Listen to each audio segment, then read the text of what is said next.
Maithili express की शानदार प्रस्तुति।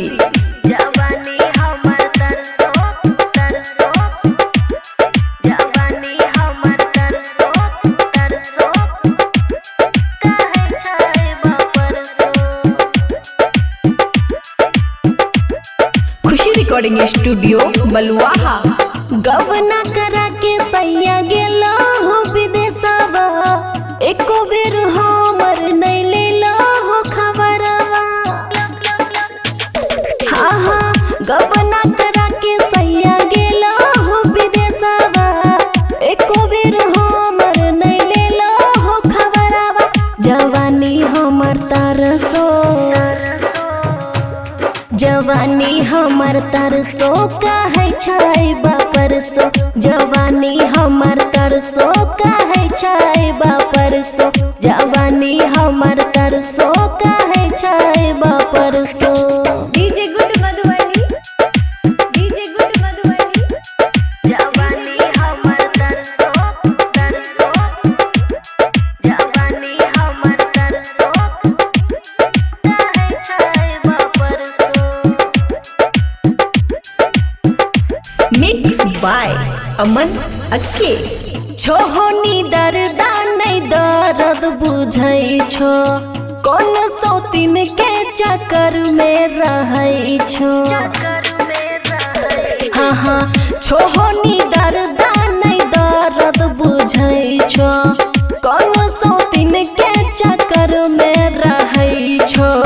रतिया के सजिया पदिलो हमर हरसो, रतिया के सजिया पदिलो हमर हरसो। जवानी हमर तरसो,